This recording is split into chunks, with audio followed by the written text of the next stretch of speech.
Welcome to Revolutionary Motion, where we show you tennis from a different perspective.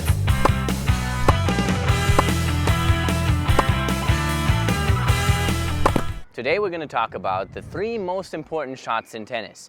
Now you all might think that maybe it's just the forehand, the serve, the backhand.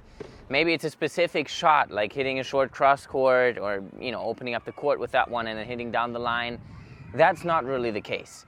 So this video goes a little bit in a different direction because if we're looking at tennis objectively, the 3 most important shots heavily depend on who you are on the tennis court. So it's really important for you to figure out what your 3 most important shots are. And that depends on your game style. So it depends on what you use to win points or how you avoid to lose points in tennis. So for some people, it might be that they hit that short cross court that I just talked about to open up the court with their forehand and then hit either a forehand down the line to finish it off or a backhand cross court. Either way, that's fine. What's really important though is that you figure out what that shot is for you. So learn to use your strengths. But first of all, we have to identify those. So if we're looking at the court, everybody knows that they have certain shots that they feel more comfortable with. How can you use those shots to win the point?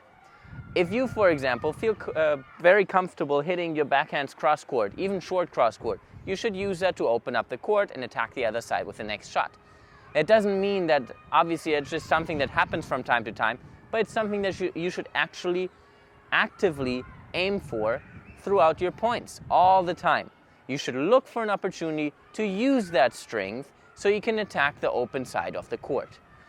If your biggest strength is lobbing, but you're also pretty good at the net, for example, then your most important shots should be a heavy, high topspin lob towards the weaker side of your opponent. Most of the time it's the backhand side, and use that as an approach shot as soon as you see that your opponent does not take the ball early but backs up to hit that ball, because now they won't have enough power to hit through the shot hard enough to put you under pressure when you're coming to the net.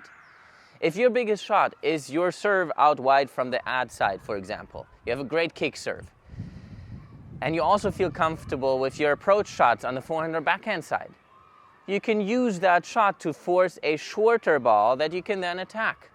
If you feel better with volleys instead of your approach shot, play serve and volley. Use that serve out wide from the ad side to come to the net, because your opponent will probably struggle with it. So you can see that there's lots of different ways that these tactics can go, and depending on your strengths and your weaknesses, you want to avoid scenarios that put you in a bad situation during a match, and you want to try to get more scenarios done that put you in a favorable position, like using your angles if you're good at them. So learn to use your strengths and figure out what your 3 most important shots are according to what your 3 best shots are. And by shots, I don't mean forehand, backhand, or serve, but I mean a specific shot that you feel comfortable with, like a down the line, a cross court, a short cross court, a high topspin lob, maybe a drop shot, whatever it is. Try to figure out what your strengths are, try to put it together into a well-developed game style. In conclusion, make sure you dedicate more time towards your 3 best shots in practice so you get better at them, and use your strength to your advantage when playing your match after figuring out what your strengths are and how you can effectively combine them to win a point. Hope you enjoyed this video. Please like and subscribe, and we'll see you guys soon.